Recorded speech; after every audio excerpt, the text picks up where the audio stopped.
ሰላም ሰላም የተወደዳችሁ ቤተሰቦች እንዴት ናችሁ? እስኪ ዛሬ ልፈትናችሁ ፈለኩኝ። ለዛም እንግዲህ የሁለተኛ ክፍል የአማርኛ መማሪያ መጽሐፍ ነው ያመጣሁላችሁ። ስለዚህ እስኪ ስንቶቻችሁ ተሳትፎ እንደምታደርጉ እናያለን ማለት ነው። አሁን እየጨመርን ስለሆነ ከኬጅ 1 ኬጅ 2 ኬጅ 3 እያልን የመጣ ነው እና ዛሬ ዝም ብዬ ወጣ ብዬ ስንቶቻችሁ በደንብ ማንበብና መጻፍ ትችላላችሁ የሚለውን ለማየት ያክል ነው የሁለተኛ ክፍል ይዤላችሁ የመጣሁት። እስኪ የተወሰነ እናያለን ዛሬ። ምዕራፍ 1 ምን ይለናል? እዚህ ጋር ልብሶች ይለናል ማለት ነው። ምዕራፍ 1 ልብሶች ክፍለ ጊዜ 1 ይለናል። ያው መማሪያ መጽሐፍ ስለሆነ ነው። እዚህ ጋር ትምህርት 1 ማዳመጥ ይለናል አይደል? ይሄ ማለት ነው። ትምህርት 1 ማዳመጥ የልብስ አይነቶች ይለናል ማለት ነው። አሁን እዚህ ላይ እስኪ ችሎታችሁን መፈተን የፈለግኩት ከዚህ ላይ በፎቶ የሚታዩአችሁ ምስሎች አሉ አይደለ? እዚህ ላይ ጋቢ፣ ቀሚስ ጋቢ ነው። እዚህ ጋር ደግሞ ነጠላ ነገር ነው። እዚህ ጋር ሱሪ፣ ኮት፣ ቀሚስ የህፃን ቀሚስ ወይም ደግሞ ጉርድ ነው። እዚህ ጉርድ ቲሸርት አለ፣ እዚህ ላይ ሸሚዝ አለ። እነዚህ ምን እንድትሏቸው ነው እንድትጽፏቸው ይፈልጋል ማለት ነው። ስንቶቻችሁ ይህን ነገር መጻፍ ትችላላችሁ እናያለን ማለት ነው። ኦኬ ሌላኛው ክፍለ ጊዜ 2 ይለናል።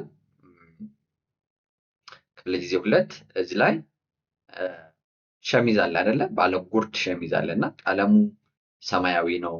የሸሚዙ አይነት ጉርድ ነው። እዚህ ጋር ደግሞ አረንጓዴ ሱሪ አለ፣ ቀይ ቲሸርት አለ፣ ጉርድ ቲሸርት ማለት ነው። ነጭ ጉርድ ቲሸርት፣ ቢጫ በጥቁር ጉርድ ቲሸርት፣ ይሄ ምንድን ነው የሚባለው? ሐምራዊ ወይም ደግሞ ፐርፕል የምንለው ጉርድ ቲሸርት አለ ማለት ነው። ስለዚህ እነዚህን በቃላት እየጻፋችሁ እንድትሞክሩ እፈልጋለሁ ማለት ነው።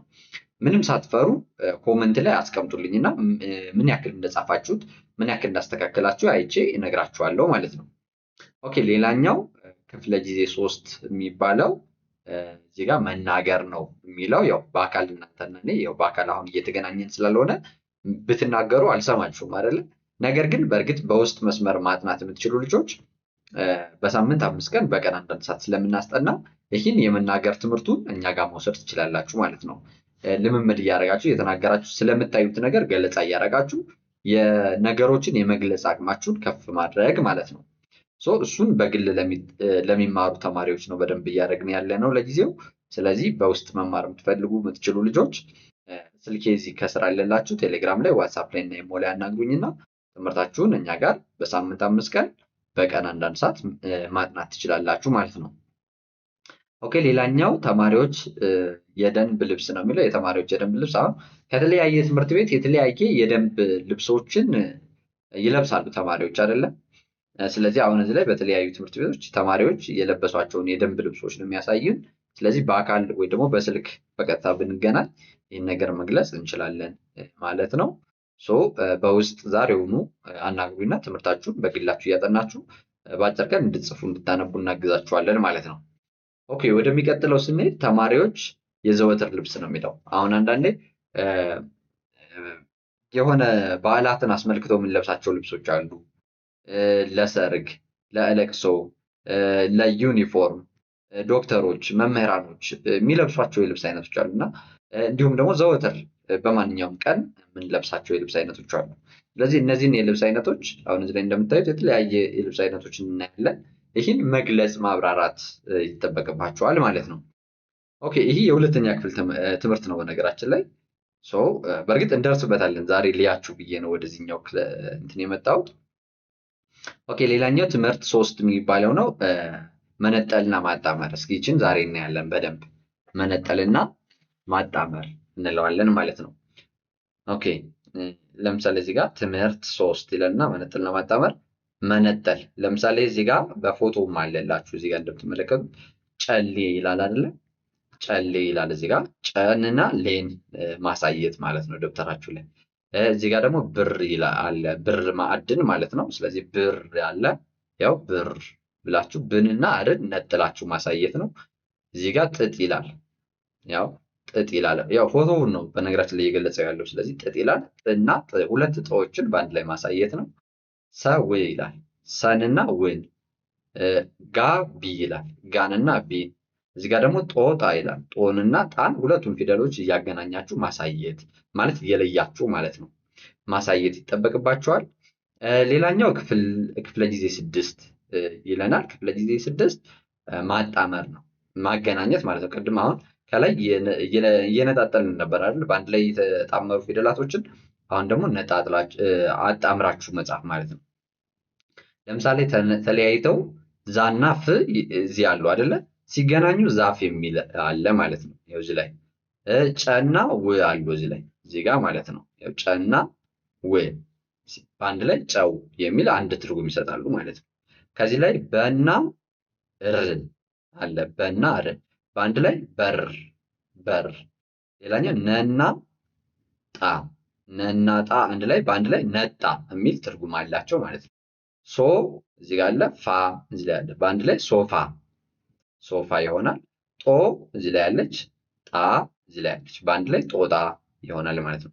ስለዚህ ይህን ሁሉ አሁን እኛ ጋር ደስ የሚለው ነገር ምንድነው? ተማሪዎች ከመጀመሪያው እንጀምራለን። እነሱ በደንብ በቃኝ እስከሚሉ በደንብ መጻፍ፣ ማንበብ፣ መረዳት እስከሚችሉ በቂ የሆነ አቅርቦት አለን ማለት ነው። ስለዚህ መጻፍም ማንበብም በቃ ያለውን ስኪል ሁሉ እኛ ጋር በሚፈለገው ደረጃ ማዳበር ትችላላችሁ።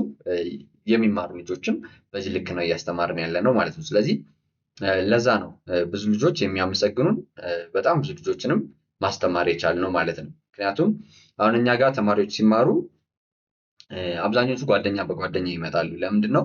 ቀድመው አንዱ ይገባል ወይም ደግሞ አንዷ ትገባለች። ከዛ ትምህርታችን አይተው ለውጥ ማየት ሲጀምሩ ሌሎችም ጓደኞቻቸውን እያመጡ በጣም ብዙ ልጆችን ማስተማር ችለናል። ብዙ ልጆችም ተጠቅመውብናል።